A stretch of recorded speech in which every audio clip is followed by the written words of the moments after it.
The fear of judgment. Whew, I think I'm gonna have, I think I will need to have patience with myself in this one, because it is a very triggering topic. So I'm just gonna take my time and see. I'm noticing how I'm triggered. I'm like shy. I don't want to make eye contact with the camera. I'm thinking, like, what if some of my neighbors are like walking outside and hear me? Okay. My center is not very there. I can't feel my groundedness, even though I'm sitting in the grass. Okay. Oh, the sun. Right. Fear of judgment. So, in a sense, the fear of judgment comes from a belief that you are not worthy.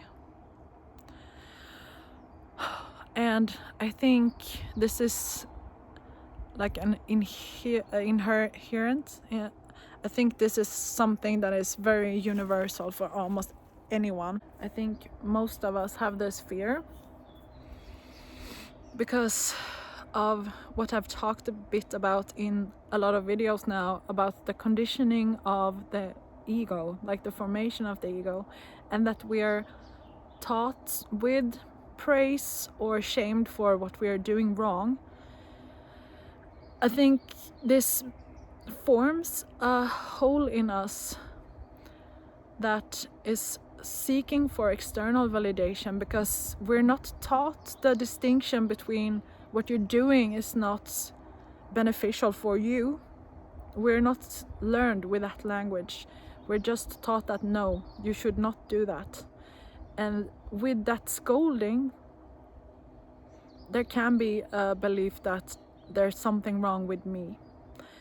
Because everyone that we meet, like even if our parents are very soft-spoken or good at communicating, they're not the only ones that form us. We're also formed from the people around us, and everyone around us is not making this distinction. And when we're very small, we're very impressionable and we're very sensitive.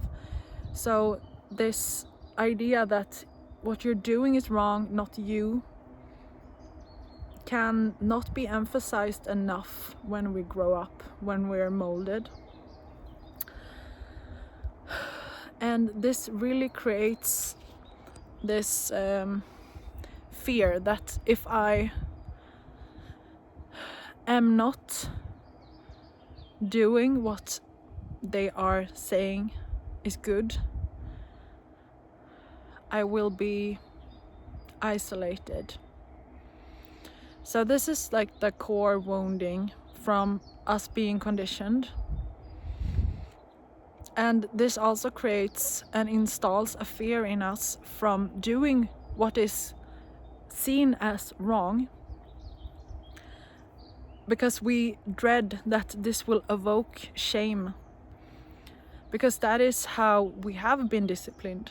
And everything happened before we are conscious, before we have our own set up idea of the world, before we can even start to question it. So it's just installed in us without consent. And logically, we can know that there is no right and wrong, there is no perfection, because everything is subjective. And this is very clear when we go from culture to culture and see the differences that we're taught. There's no like universal right and wrong.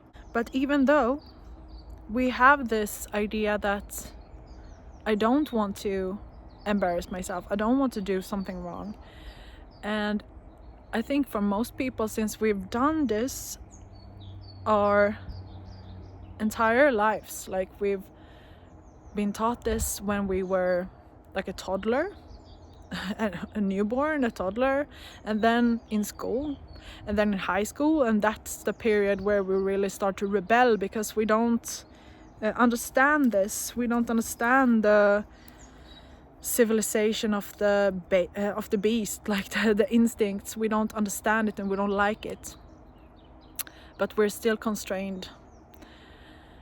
And then after that we go into this black hole of finding our place in the world and really going into the tradition of having a stable job and doing what's expected of us. And some people rebel against this, but it's rebelling in a form of we have resistance towards our jobs or our partner, for example, and we feel this emptiness and we numb ourselves. And this is a very internalized rebellion, and it can lead to awakening, or it can lead to other forms of like depression, anxiety, and even medical issues. But eventually we have to answer the call of the repressed part of ourselves. And if we're terrified of judgment, if we're terrified of feeling shame in our bodies, that will control us, and that will lead us to this straitjacket in our adult life. And we don't even notice this anymore. Or if we sense an emerging situation where we will feel uncomfortable, we avoid that. And we, as we are adults, are able to selectively not experience situations that trigger us. But that makes us very robotic and zombie-like and lifeless, really, because we're really prioritizing the safety, but what we're actually doing is living in fight or flight mode. And this is the fear from the inner child. The inner child doesn't want to be in any situation that could be unknown, because this could mean a threat. So this is what makes us become comfortable in life, what makes us stay in a job that is 9 to 5 and kills our soul, and makes us stay with our partner that we know is not the right one,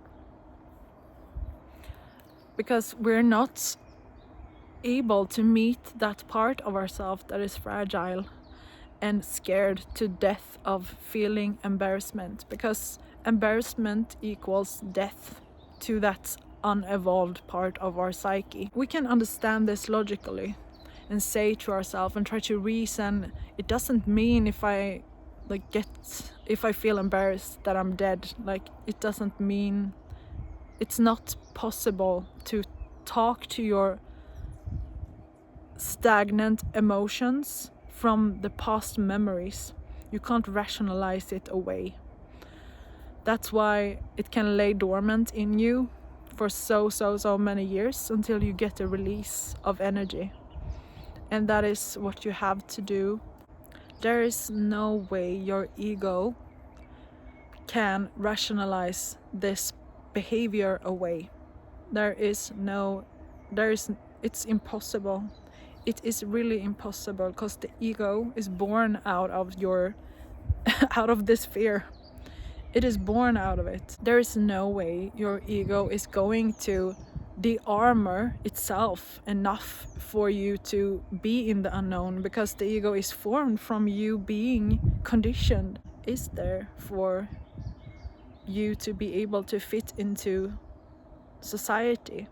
So why would it think that it needs to remove itself in order for you to feel safe, when it is 100% convinced that it needs to use all of these conditionings to keep you safe. There is no way your ego is going to let down its guard. So that is why the only thing you can do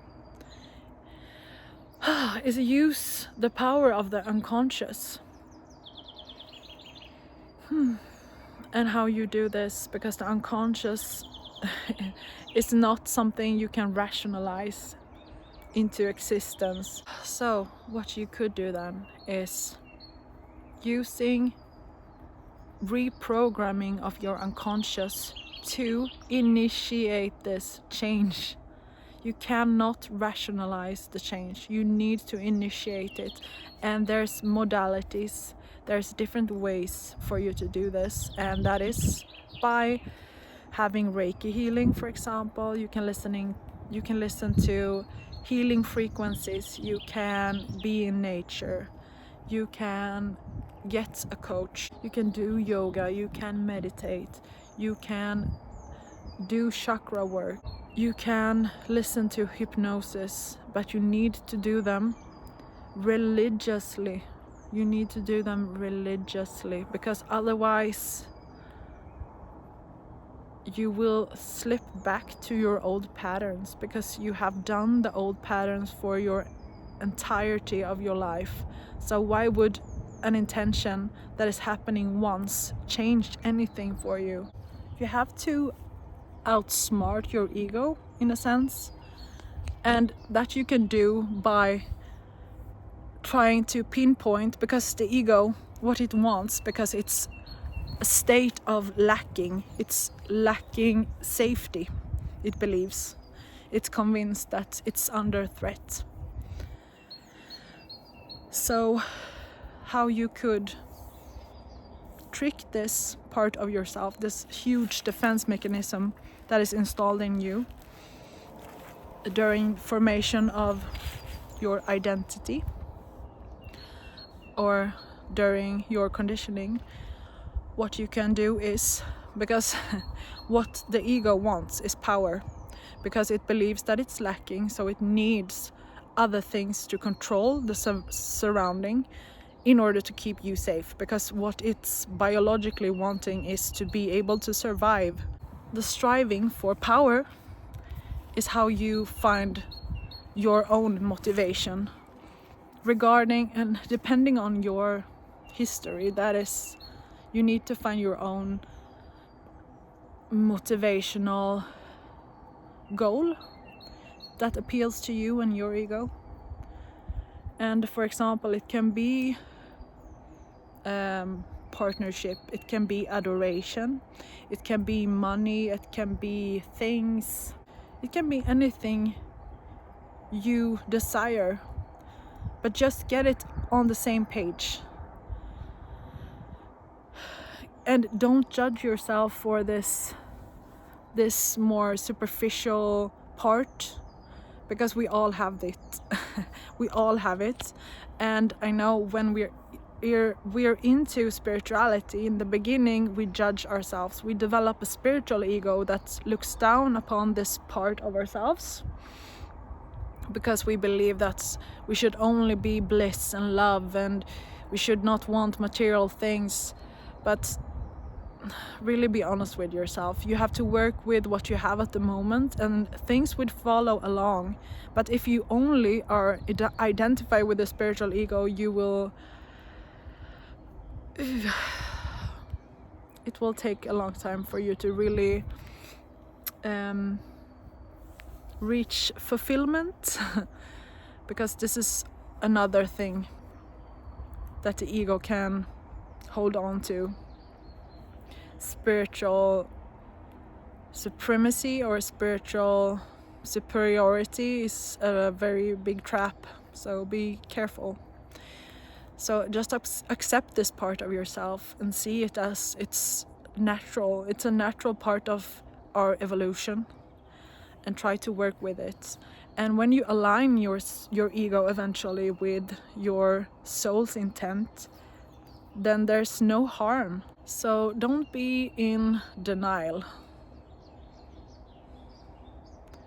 This is the cards we're dealt with, so what can we do? To summarize, how to train ourselves to not be scared of judgment is to work on our own ability to cultivate peace and cultivate security without validation from outside ourselves. And we do this by getting our ego on board to let its controlling parts without letting it get triggered from you trying to let down the control. And this is a very big process. It takes a long time, but having this knowledge can maybe direct your compass a bit. There's a lot of delays happening in the spiritual community when we try to deny our ego, especially in the beginning, because it will not dissipate, or it will not like evaporate from just like going to workshops and reading books for like a few years. Like, it takes a long time because